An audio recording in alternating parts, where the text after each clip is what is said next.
तो इन्होंने इस अवधि के दौरान घोषणाएं की, वो सभी कोरी साबित हुई। उदाहरण के तौर पे 2019 के पार्लियामेंट इलेक्शन से पूर्व, क्योंकि भारतीय जनता पार्टी का विकास चुनाव के समय ज्यादा नजर आता है, इन्होंने कोटखाई में डिवीजन खोलने की बात कही थी और जनवरी 2019 में इसकी नोटिफिकेशन हुई और इस नोटिफिकेशन के माध्यम से 19 पोस्टें आपकी डिवीजन ऑफिस कोटखाई के लिए सृजित हुई। लगभग आप समझेंगे कि लगभग कोई 2 वर्ष से ऊपर का समय हो चुके हैं और इस समय के अंदर इन 19 पोस्टों से मात्र एक पोस्ट फिलअप हुई। क्रिएट 19 पोस्टें हैं, एक ड्राफ्ट्समैन की पोस्ट आपकी फिलअप हुई और वर्तमान में जो एक्सिन कोटखाई का चार्ज है वो भी एक्सिन जुब्बल के पास है। इसी तरह से दूसरी घोषणा 19 के पार्लियामेंट इलेक्शन के दौरान टिक्कर जो हमारे अन्य क्षेत्र है वहां पर तहसील ऑफिस की हुई। जुलाई 2019 में उसकी भी नोटिफिकेशन हुई। लगभग 2 वर्ष के समय से ऊपर की अवधि हो चुकी है, लेकिन एक दिन भी वहां पर तहसीलदार ने कार्य नहीं किया। अभी भी वहां पर नायब तहसीलदार है। इसी तरह से कॉलेज की घोषणा कोटखाई की हुई, उसकी तो आज तक नोटिफिकेशन नहीं हुई। एक ट्रॉमा सेंटर कोटखाई की बात की थी, वो भी वर्तमान में वो कागज सारे धूल चाट रहे हैं, कहीं पर भी उस ट्रॉमा सेंटर का उल्लेख नहीं। इससे पूर्व भी 17 के विधानसभा चुनाव के बारे में बात करना चाहूंगा। 17 के चुनाव के दौरान भी आपको याद होगा नितिन गडकरी जी ने कोई 69 नेशनल हाईवेज की घोषणा की थी, जिसमें से कोई 4-5 तो जुब्बल नावर कोटखाई विधानसभा क्षेत्र में बनने थे। लगभग कोई 5-6 वर्ष की अवधि हो चुकी है, आज तक कोई भी नेशनल हाईवे उसकी नोटिफिकेशन केंद्र सरकार ने नहीं की, बल्कि पीछे सेशन के दौरान इन प्रिंसिपल जो अप्रूवल की बात की थी उसमें उन्होंने कहा था कि कटौती करके आप मात्र 25 भेजें। उसमें भी कहीं पर हमारे क्षेत्र के नेशनल हाईवे का कोई उल्लेख नहीं। और सबसे बड़ी घोषणा तो ये की थी कि हमारे क्षेत्र को जुब्बल कोटखाई से मंत्री बनेंगे, वो भी आपके सामने है सारी बातें। इन 3.5 वर्षों के दौरान आप किसी भी क्षेत्र से अगर आप बात करेंगे, हर क्षेत्र में मैं समझता हूं विकास में विराम लगा है। जो चले हुए काम थे वो रोके गए और साथ ही साथ हमारे जुब्बल नावर कोटखाई नहीं समस्त जिला शिमला के साथ भेदभाव हुआ है, डिस्पैरिटी हुई है, जिसके मैं तथ्य आपके सामने रखूंगा। सबसे पहले मैं सड़कों की बात करूंगा, क्योंकि सड़कें हमारी सबसे महत्वपूर्ण क्षेत्र है, मीन्स ऑफ कनेक्टिविटी सड़कें हैं। सेंट्रल रोड फंड के तहत, सीआरएफ के तहत इन 3.5 वर्षों के दौरान 941 करोड़ 941 करोड़ हिमाचल प्रदेश को प्राप्त हुए। और अगर हम अपने समस्त जिला की बात करें, जिला शिमला की बात करें, जुब्बल कोटखाई तो बात की बात है, मात्र 8 करोड़ 37 लाख जिला शिमला को मिला, जहां सिराज और धर्मपुर वहां पर लगभग कोई 509 करोड़ जिला मंडी में, और जिला शिमला को मात्र 8 करोड़ 37 लाख वो पिछले महीने माह को प्राप्त हुए, जो चुपाल में पुल लगना है। ये दर्शाता कि कितना भेदभाव हमारे साथ हुआ है। इसी तरह से पीएमजेएसवाई के तहत इन 3 वर्षों में 2293 करोड़ 463 प्रोजेक्ट 2293 करोड़ के स्वीकृत हुए। 3 विधानसभा क्षेत्र ऐसे हैं जहां पर एक भी प्रोजेक्ट, एक भी स्कीम आपकी स्वीकृत नहीं हुई। एक उसमें जुब्बल कोटखाई भी है। इसी तरह से वर्ल्ड बैंक फेज 2, इसके तहत भी कोई 770 करोड़ के आसपास की राशि हिमाचल प्रदेश के लिए स्वीकृत हुई। इसकी इन प्रिंसिपल अप्रूवल, इसका प्रोसेस 2017 में प्रारंभ हो गया था और तत्कालीन मुख्यमंत्री राजा वीरभद्र सिंह जी ने उस बारे में अपने बजट स्पीच में भी 17 की जो बजट स्पीच थी इसका उल्लेख किया था। 770 करोड़ में भी जहां हमने अपने कार्यकाल के दौरान छैला, नेरीपुल, यशवंत नगर, सोलन, ओछघाट, कुम्हारहट्टी रोड जो 3 जिलों को कनेक्ट करती है, जिसे हॉर्टिकल्चर रोड भी कहा जाता है, इसको प्राथमिकता में डाला गया था। आज जो वर्तमान सरकार ने उसमें चेंजेस लाए हैं, उसमें कहीं पर भी इस महत्वपूर्ण सड़क का उल्लेख नहीं। 770 करोड़ में भी जिला शिमला को एक भी सड़क नहीं मिली। नाबार्ड के तहत जो एक अन्य महत्वपूर्ण आपकी एजेंसी है, फंडिंग एजेंसी है, उसके तहत 1460 करोड़ इन 3.5 वर्षों में हिमाचल प्रदेश को प्राप्त हुए। 333 प्रोजेक्ट सैंक्शन हुए हैं। इसमें भी जुबल कोटखाई विधानसभा क्षेत्र का एक भी प्रोजेक्ट आपका स्वीकृत नहीं हुआ है। विधानसभा के रिप्लाईज में साथ में लाया हूं, अगर इसमें कोई स्पष्टीकरण की बात हो तो कुल मिला के ये नाबार्ड, पीएमजेएसवाई, सीआरएफ, वर्ल्ड बैंक, इसके तहत इन 3.5 वर्षों में 5500 करोड़ हिमाचल प्रदेश को प्राप्त हुआ। और जो हमारे क्षेत्र की अनदेखी हुई है, घोर उपेक्षा हुई है, उसके मैंने आपको प्रमाण दिए हैं। इसके अलावा खेव खड़ापत्थर हाटकुटी रोड, आपको याद होगा, इसको शापित सड़क भी कहा करते थे और कई दफा प्रेस कॉन्फ्रेंस यहीं पर हुई है। बहुत से साथी उस वक्त भी उसमें सम्मिलित हुआ करते थे। जो हमारी ऊपरी शिमला की लाइफलाइन है, जीवन रेखा है, उसकी भाजपा सरकार के कार्यकाल के दौरान पूरे 5 वर्षों में 2008 से लेकर 12 तक सिर्फ 18% कार्य हुआ था। इसको फिर से पटरी में लाने का प्रयास कांग्रेस सरकार ने किया और 2017 में के अंत तक लगभग कोई 92%, 92% के आसपास कांग्रेस सरकार के कार्यकाल के दौरान कार्य हुआ था। आज वर्तमान सरकार के 3 साल 7 महीने हो चुके हैं। जो 8 पुल आपके शेष रहे थे, उन 8 पुलों में से 5 पुल ऐसे थे जिनका लगभग 50% के आसपास कार्य हो चुका था।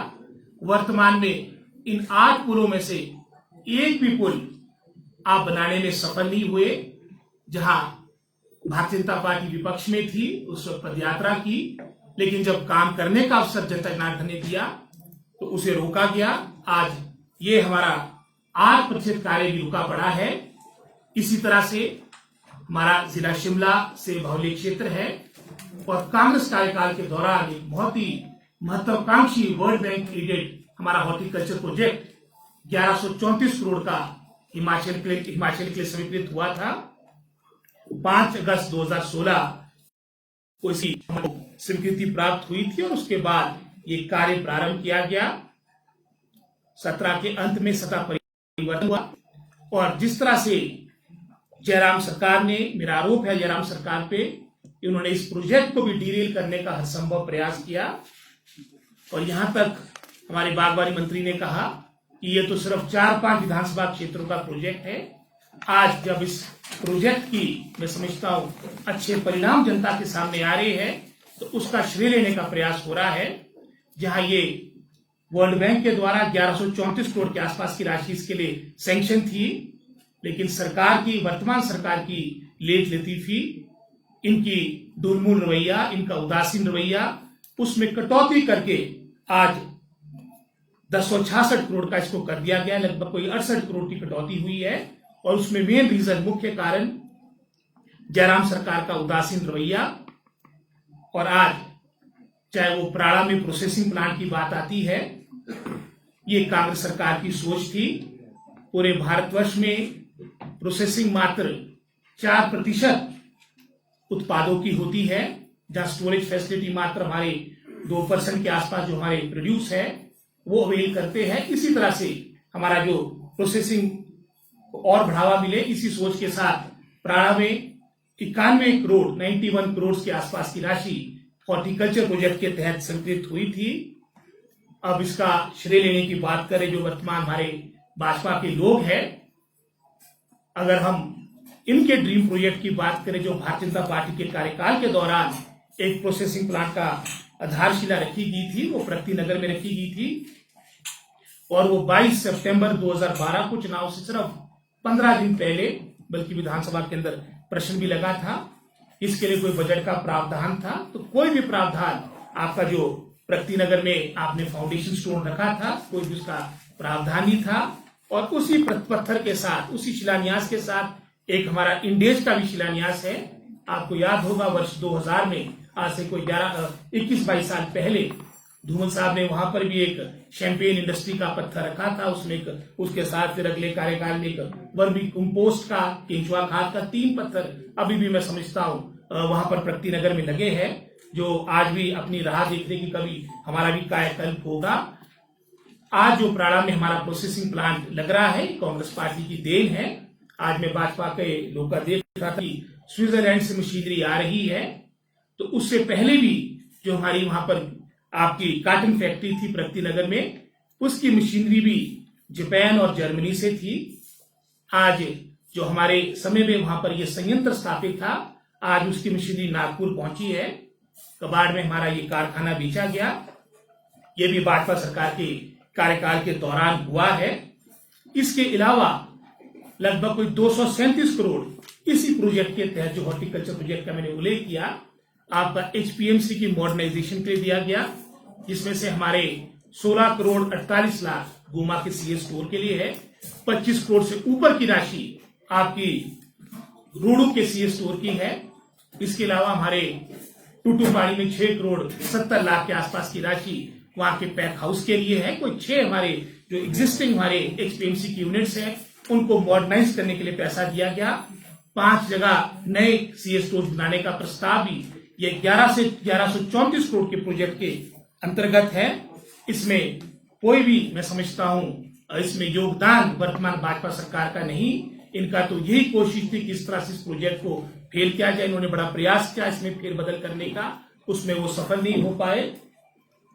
इसी तरह से हमारा जो आईपीएच विभाग था, जिसका नाम तो बदलकर अब जल शक्ति विभाग रखा है, इसमें भी कई तरह की, मैं समझता हूं भेदभाव की बातें सामने आ रही है। मैं समझता हूं इसमें कई तरह की त्रुटियां सामने आ रही है। अभी पीछे ही अभी बजट सेशन के दौरान एक प्रश्न में एक तथ्य सामने आए थे, जिसके अनुसार हिमाचल प्रदेश में लगभग 938 करोड़ के आसपास की राशि वर्ष 2019-20 और 20-21 में जल जीवन मिशन के तहत प्राप्त हुई, और इसके तहत आपका लगभग 440 करोड़ 2 विधानसभा क्षेत्र को, धर्मपुर और सिराज, दो विधानसभा क्षेत्र को आपके लगभग कोई 440 करोड़ के आसपास की राशि दी गई है, जो दर्शाता है कि किस तरह से, मैं समझता हूं 1 मैन आर्मी 2 मैन शो का जो चल रहा है सारा ये गवर्नमेंट की व्यवस्था, उसका एक उदाहरण है। और अगर हम डिस्ट्रिक्ट शिमला की बात करें, इन 2 वित्तीय वर्ष में सिर्फ 16 करोड़ 50 लाख के टेंडर्स लोड किए गए हैं, जहां 2 विधानसभा क्षेत्र में 440 करोड़, जिसमें से धर्मपुर में लगभग कोई 283 करोड़ के आसपास के आपके जल जीवन मिशन के तहत कार्य हुए हैं। आपके पूरे जिला शिमला में, जिसके अंतर्गत लगभग कोई 8 विधानसभा क्षेत्र आते हैं, मात्र 16.5 करोड़ के आसपास की राशि है। ये भी मैं समझता हूं दर्शाता है कि कितना भेदभाव हमारे क्षेत्र के साथ हो रहा है। जल ही जीवन है, पर तब होगा जब हमारे को ये उपलब्ध होगा। इसी तरह से ब्रिक्स की एक अन्य हमारी महत्वाकांक्षी योजना थी, और हमारी जुबल कोटखाई की 27 पंचायतों के लिए पब्बर नदी से ये लगभग कोई 27 करोड़ के आसपास की राशि स्वीकृत हुई थी, जिसको जीएसटी के बाद, जब जीएसटी आया उसके बाद इसमें रीवैल्यूएशन करके लगभग कोई 40 करोड़ के आसपास की ये राशि बनी है। इसका वर्तमान सरकार स्वीकृति होने के बावजूद भी इन 3.5 वर्षों में, हालांकि 3 दफा टेंडर लगे, आज तक भी उस टेंडर को ये फाइनलाइज करने में वर्तमान सरकार असफल रही है। ये भी एक बहुत बड़ी नाकामी वर्तमान भाजपा सरकार की है। अभी हाल में ही आपके पंप ऑपरेटर्स, फिटर्स, आपके मल्टीपर्पज वर्कर्स आपके जल शक्ति विभाग के अंतर्गत रखे गए, जहां धर्मपुर विधानसभा क्षेत्र में 800 से ऊपर कर्मचारी रखे गए, सिराज में 600 से ऊपर रखे गए। आपके समस्त जिला शिमला में आपकी इसमें 8 विधानसभा क्षेत्र आते हैं, मात्र 166 लोगों को रखा गया। ये सारी वो है जो तथ्यों के साथ मैं आपको दूंगा। ये भी मैं समझता हूं एक बहुत बड़ा हमारे साथ नाइंसाफी है। स्वास्थ्य क्षेत्र बहुत महत्वपूर्ण है और इस कोरोना काल में मैं समझता हूं जो कांग्रेस सरकार की उपलब्धि रही, चाहे उसमें आईजीएमसी में ऑक्सीजन प्लांट की बात हो, 4 मेडिकल कॉलेज हमारे 2012 से 17 के बीच हिमाचल प्रदेश में स्थापित किए गए, चाहे चंबा की बात हो, चाहे वो नाहन की बात हो, चाहे नेर चौक मंडी की बात हो, हमीरपुर की बात हो। इसके अलावा भी अगर मैं अपने विधानसभा क्षेत्र की बात करूं, 13 सीएचसी, इसमें 1 सीएचसी, 10 प्राइमरी हेल्थ सेंटर और 2 हेल्थ सब सेंटर्स हमारे क्षेत्र में खोले गए।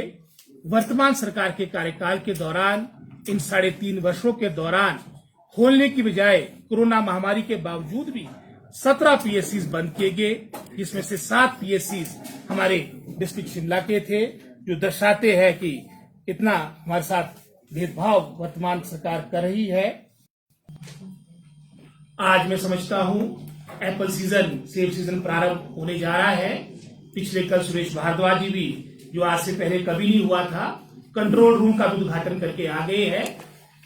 इसी कार्यकाल के दौरान लगभग 25 से 30% के आसपास आपका जो पैकेजिंग मटेरियल है उसमें इजाफा हुआ। शुरू में महेंद्र सिंह ठाकुर जी ने स्टेटमेंट दी कि 2020 के रेट पे ही आपको पैकिंग मटेरियल मिलेगा, चाहे कार्टन की बात हो, ट्रे की बात हो। जब रेट बढ़ाने की बात आई, सबसे पहले एचपीएमसी और हिमफेड ने रेट बढ़ाए। हमारे सब्सिडी जो हमारे को मिला करती थी इंसेक्टिसाइड, फंगिसाइड पे जो सब्सिडी हमारे को 1983 के बाद मिला करती थी, चाहे वो कांग्रेस सरकार रही राजा वीरभद्र सिंह जी की, चाहे धूमल साहब की सरकार रही, वो भी वर्तमान भाजपा सरकार ने, जयराम सरकार ने उसको भी पिछले 2 वर्षों से बंद कर दिया है। ये भी एक बहुत बड़ा किसान बागवानी विरुद्ध निर्णय है। अभी हाल में ही बेमौसमी बर्फबारी, ओलावृष्टि के कारण बहुत बड़ी क्षति हमारे सेब बावले क्षेत्र में हुई। जो इनका अपना हॉर्टिकल्चर डिपार्टमेंट का आंकलन है, उसके अनुसार लगभग कोई 284 करोड़ के आसपास की क्षति हुई है। एक पाई भी किसानों और बागवानों को नहीं दी गई, हाथ खड़े किए गए। ये भी वर्तमान भाजपा सरकार की असमर्थता को जिताता है। एपिडा के माध्यम से हमारे क्षेत्र में 3 सीएस स्टोर स्वीकृत हुए थे, वो भी एनडीए सरकार ने एमओयू साइन होने के बावजूद भी उसको भी निरस्त किया है। ये भी एक बहुत बड़ा मैं समझता हूं किसान बागवान विरोधी निर्णय है। बागवानी कॉलेज जो हमारा नॉन यूनिवर्सिटी के अंतर्गत आपका खुलना था, ये 2019 की बात है। हमारा शिमला किन्नौर लगभग 70 से 75% के आसपास हमारा सेब बावले क्षेत्र है। जस्टिफिकेशन शिमला की बन रही थी, उसको चुनाव में खोला गया, मुख्यमंत्री के क्षेत्र में खोला गया। खोलते पर यहाँ की अपनी जस्टिफिकेशन है, वो आप समझ सकते हैं कि जब इतना बड़ा सेब बावले क्षेत्र, इसकी अनदेखी गलत है। पिछले कार्यकाल के दौरान भी जब धूमल साहब सत्ता में थे, तब नेरी में ये कॉलेज खोला गया, हमीरपुर में, और अब वर्तमान में इसको चुनाव में खोला गया है। आज मैं समझता हूं जहां